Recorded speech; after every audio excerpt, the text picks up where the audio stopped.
Hi guys, Jonathan Daniels here. Very excited to be with you today on CX Day 2020. I'm the director of CX Brussels, a networking platform supporting customer experience professionals in and around Belgium. I'm also the director of CX Centric, where we offer coaching and training in customer experience. And I'm also proud to be CXPA certified. Here are a few organizations where we have previously offered our services. Here are two books, one that I co-authored last year, Customer Experience, and also the Customer Experience Playbook, which I released in August 2020. So today I'm going to present to you CX Centric, also known as the Customer Experience Playbook. And the idea behind this is that if you look at the literature around customer experience and customer centricity, there's a lot of information around customer experience strategy, but there's less information about customer experience operations. And everyone knows that if you want to successfully grow your business, then you need your customer experience operations to align with your customer experience strategy. So CX Centric does this, and I'll be explaining a bit further in this video.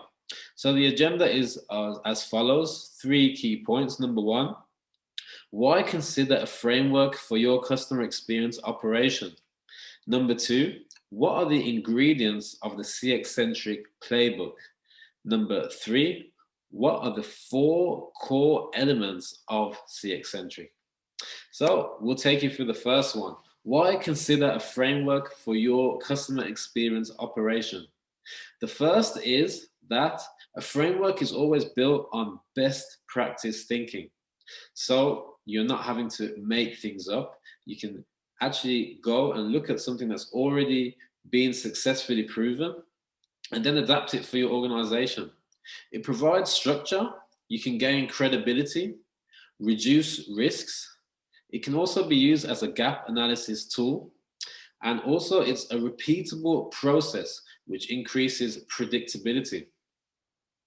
So let's look at the 3 core ingredients of CX Centric. The first is change management principles. Why? Because for a customer experience transformation, you'll find out that it's not a project. It can't be driven by technology either. A customer experience transformation is an organization-wide business transformation. Hence, we need to be using change management principles, and we have built on top of change management principles. The second, number 2, is conquering CX challenges. Now, I run a global customer experience discussion every month, and we have representatives of all the continents apart from Antarctica. And it's funny because a lot of customer experience professionals, they come and they think they have challenges that are specific to their place, their country, their industry. But when we all get together, we find out that most of the challenges are shared across the world. Challenges such as aligning operations with the customer experience strategy, or producing a customer experience roadmap and being able to communicate it clearly, or promoting behaviors and empowering employees, closing the loop, and finally developing inputs to enrich and improve decision making.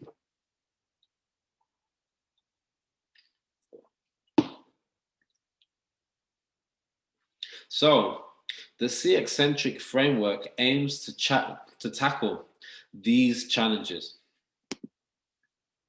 The third principle is agility. Actually, in this day and age, we need to be agile. If you don't know about agile and agility, there is a lot of information on YouTube or just basically on Google. So check it out.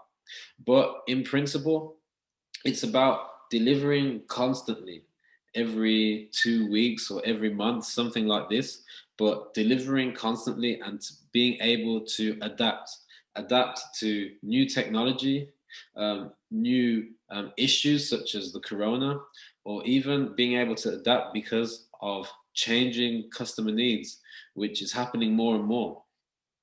So these three elements come together and are fused together to form the CX-centric framework. So what I'm going to do today and right now is explain to you the 4 key elements of the CX-centric framework, starting with number 1, inputs. So what is inputs? Inputs are about developing actionable insights for your customers.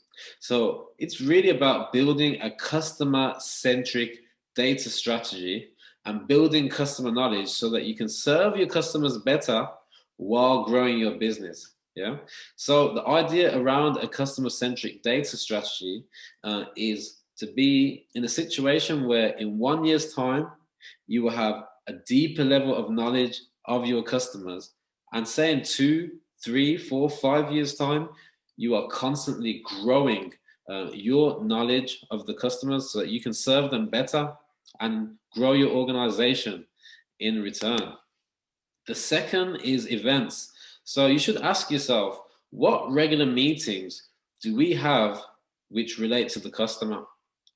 Can you adapt those meetings, or are they already in good state? The fact is, you need to make sure that you have certain meetings regularly. Yeah, things like the customer experience strategy, where you sit down and you define that strategy and you make sure it's aligned to reality. Things like the experience prioritization session, where you look and say, these are all the different things that I could do to improve the customer experience and to grow my business. And let's choose A, D, and G and deliver these over the next 3 months. These are the sort of things that we're talking about here. There's other meetings here, but we can look at this another time. Here, I'm just giving you the overview. The third element of the CX-centric framework is roles. So in the book, the Customer Experience Playbook, I really go into a lot of detail. I cover things like job tasks, skills, attributes, and I make sure that everything is aligned to what's in the CXPA also.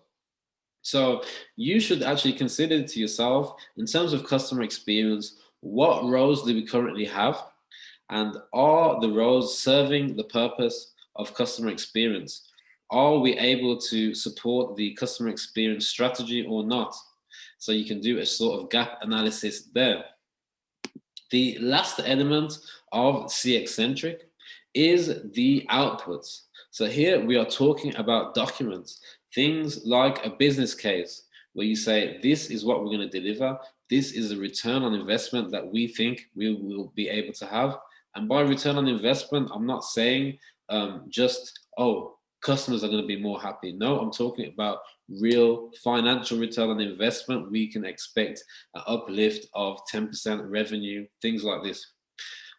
Other documents include the experience strategy, the experience register, which is basically a long list of all the different things that you could do to improve customer experience. The experience horizon, which is a 6 to 12 month roadmap looking forward about what you expect to be delivering in your customer experience program. Experience shortlist, which is what are we going to be delivering over the next 3 months concretely. The engagement plan, which looks at how are we going to engage with the rest of the organization and making sure that we're actually supporting them. Then we have other documents such as roles and responsibilities matrix, because when it comes to customer experience, we are talking really about cross-functional work. So a lot of times people are dipping in and out of different initiatives and different projects. And also sometimes it's the first time that certain people will be actually tackling these challenges. And it's good to be able to really check and confirm what everyone's working on and being able to support them. So checking if they have what they need for their role. And it might be that their role needs to be adapted in certain situations. The last is customer journey maps, which everyone should already be aware of, and I'm sure that there'll be a lot of speeches on customer journey maps even today. So all of that add up to become the CX-centric or the customer experience playbook. Really, you can ask questions, you can use this as a gap analysis tool. And really, if you have any questions or anything, please let me know.